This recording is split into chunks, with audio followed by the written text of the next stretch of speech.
Friendly assertiveness for people pleasers and stroppy cows. That's this one.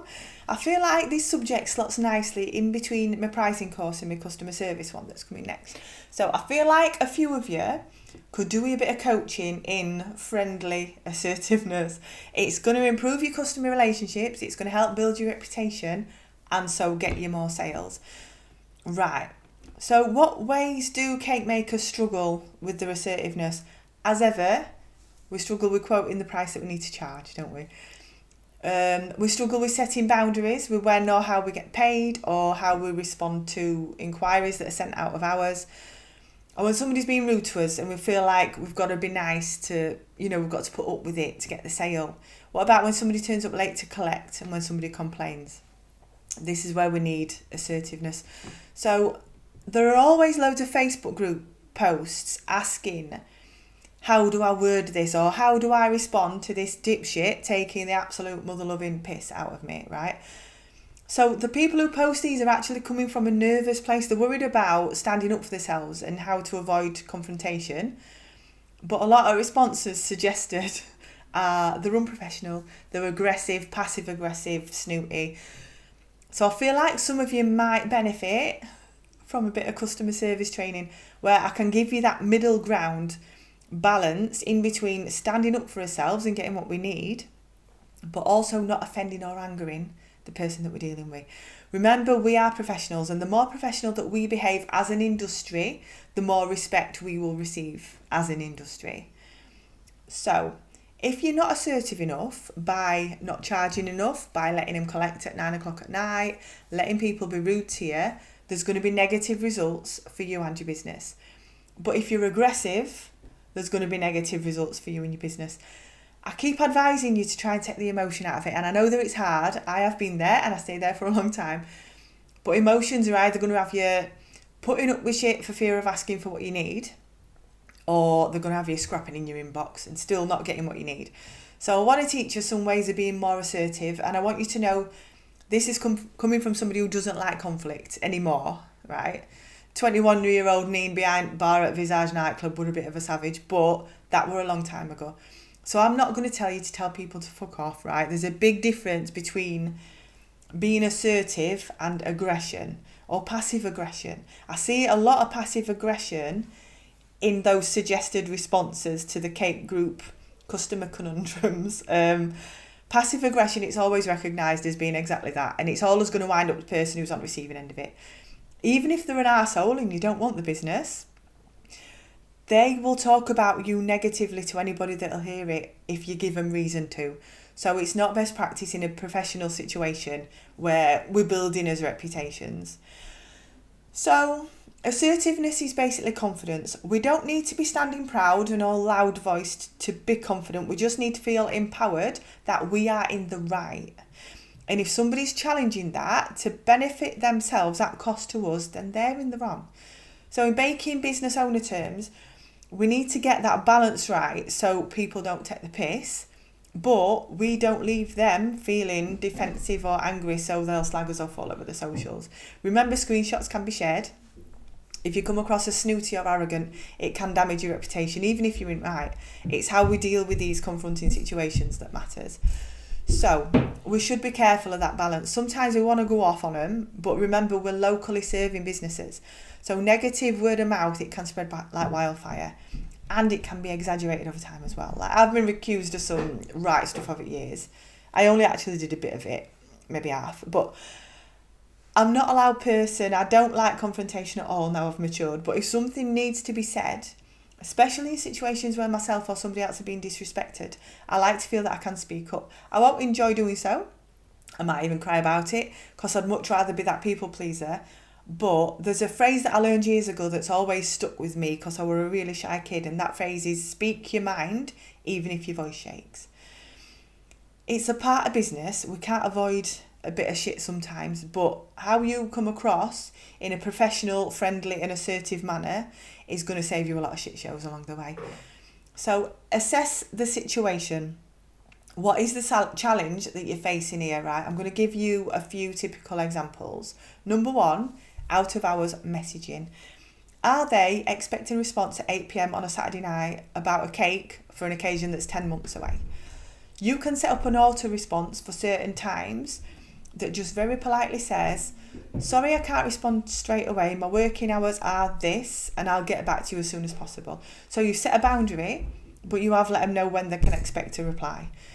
If you accidentally receive a message out of hours and they can see that you've done so, I would suggest saying, hiya Claire, I'll get back to you when I start work in the morning. I didn't realise it were 8 p.m. already. So it's set a boundary, but it is friendly. The next situation you might get into, unclear or overcomplicated requests, just people who are generally difficult to handle in your inbox. So when they're ordering and their ideas and their elements are all over the place, try and reply back to them with all the points that they've made in a single message just to confirm everything. Kind of send the message that they have asked for a lot, right? If it's too much or you can't understand what they're on about, you could say, I'm going to find it difficult to fit all that on one cake and it might look a bit crowded and clumsy. Is there any way you can choose just the most important bits? Or if you feel like you can't fulfil what they want, such if it's a really complex design that's going to push you just a little bit too much, you don't have to say, oh, I can't do that, my skills are not good enough. You can just say, sorry, that's not a sort of thing that I make, but I can recommend you to another cake maker. Or I don't feel like I can deliver what you need here. Maybe ask on local Facebook groups and you might find someone that way. So you're getting your point across and you're ending the conversation, but you're not telling them to fuck off or blocking them. Or even worse, like if you don't tell somebody no, if you agreed to this awkward cake and then you've got sleepless nights and days of stress trying to deliver. So this again comes back to your assertiveness, in your confidence in knowing that you are allowed and able to say no. Right, number 3, big one, rudeness. If they are rude before they've even ordered, this is a perfect way to test your assertiveness skills, right? Don't be afraid of letting somebody down if they're a bad fit. We usually note ones that are not going to be happy no matter what we do. We can spot them, can't we? You haven't got to keep working with somebody who's not pleasant to deal with. You can send the deposit back and just move on. But how to word that in a friendly but assertive way? So, hi, I feel like it's clear from our chats I'm not going to be able to provide what you need, so I suggest that we cancel. I am happy to send your payment back so you can find someone who's better suited. Don't let them guilt trip you. Remember that manipulation is a form of aggression from them. Sob stories to justify needing a lower price, or suggesting that they'll have to leave you a bad review if you don't repair this cake that they've dropped on their doorstep immediately and for free. Right? We ain't got to tolerate that. If you buy a mirror and you drop it in the car park, you can't blame the shop and expect them to replace it free of charge. So being aware of your rights is a big part of helping you to be assertive and stand up for yourself. If somebody's being clearly rude, you have the right to just stop engaging. And it's probably best to do that, especially if you're having an emotional reaction to it. So give yourself a bit of time to cool off before you respond. I feel as though this knee-jerk response that you see a lot of just immediately blocking somebody, I understand that need to protect your peace, but in a professional situation, it can come across as childish, especially if it's in a complaint situation. That's going to have an inflammatory effect in it. So tell them you won't continue a conversation if they continue to be disrespectful. You are trying to work towards a solution, but as in any other industry, you won't be harassed or swore at. Don't block them. Just advise you're not willing to continue this conversation for now because of how you're being spoken to, and then mute the conversation and ignore it for a bit. If they continue to send more messages, that just strengthens your case that they are being abusive. You've got the proof then if you happen to need it. So give them a time frame to expect a response. If you've got to deal with something, tell them that you'll respond in 24 to 48 hours. If you do owe a refund under consumer law, you still have to give them it even if they're swearing at you. But in that situation, apologising for whatever you did wrong and asking for the bank details will usually immediately de-escalate everything anyway. So work on making sure you come across as reasonable. It's not all as easy because people are bastards, but we are the professional in the situation. We've got the most to lose. So I'm not telling you to ask kiss, but maybe just have a controlled and professional response. Right, getting paid.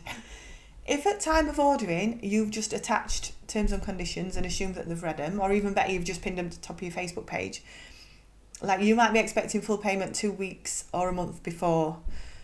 But we should always assume, because we know that it's a fact, it's common knowledge, terms and conditions don't get read. So they might feel that you're being unreasonable when you suddenly say, where's your payment? It was due yesterday. So to make clear your expectations, you need to direct message with due dates before the order. Politely remind them a week ahead. I'm going to give you 2 examples of how to word it so you can see the difference between an aggressive response and a politely assertive one. So, dear Claire, your balance payment's now overdue by 24 hours. Please pay by end of trading today or your order will be cancelled. As stated in my terms and conditions, your deposit is non-refundable. Or you could put, hi Claire, just a quick reminder your balance is due in 7 days. Wanted to give you plenty of notice. Can't wait to make your cake. And then, hi Claire, your payment was due yesterday. Is everything all right? Do you need an extra couple of days? Just let me know. So that first one's aggressive, but the second one is assertive. Friendly assertiveness makes it clear what's required from them, but it doesn't leave them with a negative emotion about you. So that first person's going to kick right off, aren't they? Yeah, they should read the terms and conditions, but we know that people don't. They might have read them and forgot them if they've booked 3 months ahead. So just sending that polite reminder is going to keep everything positive. Next example, late collections, right? If you're leaving the house at 4 p.m, and they've said they're going to be there at 3, tell them that morning that you're going out at 3 once they've collected. So at 3:01, you can tell them they can have an extra 20 minutes so they don't feel like you're being too rigid. And all of this, it's good communication that won't be negative for them, but your needs are also being met. Negotiation skills, isn't it? If they're a serial offender, it is so easy to get pissed off. But again, I'll give you 2 examples, right? So your collection time's 3 p.m. and failure to arrive at that time will result in a £10 late collection fee payable before your order can be released. Or you can put, can I just remind you we said 10 a.m. for collection? I know you like to be cheeky and turn up late for me, but I can't wait in that day, so you'd have to come tomorrow. Do you see the balance? One's going to get a good result, one's going to get a terrible result. So, right, the really awkward situation that we come across, a family. This comes up loads with beginners, I find. If a family member's asking for too much, whether it's an overcomplicated design that you're not ready to do yet or a discount, you've got every right to say, sorry, this is my business now. It's how I pay my bills. I'd have to take a couple of days off to make that, so I'm going to lose a lot of my income that week. I am really sorry, but X cake maker's good at that sort of thing. So you're standing up for yourself, but you're being friendly about it, so they can't get aggro in any justified way to that. Suggesting another cake maker should gently remind them that they should be paying for the cake, right? Just remember, if they're shitty with you about it, that's them undervaluing you. It is, excuse me, it is shit, but it does happen. Again, just be confident that you are in the right in that situation. You shouldn't be losing your income or your sanity for family members. They shouldn't expect you to. They don't need a custom cake, do they? So in all situations, you're not looking for an argument. You're looking to politely resolve whatever it is and move on. Don't make unnecessary apologies, but do know that a carefully timed, I'm sorry that I can't do this, goes a very long way.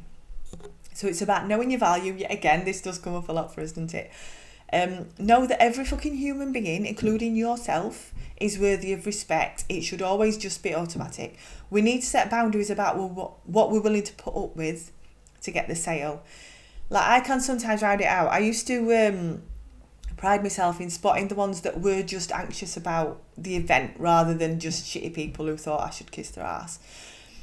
By reassuring those anxious ones, they would become much easier customers to work with because I've managed to meet their main need, which is reassuring that everything's going to be all right for their order. So it is all about your communication skills.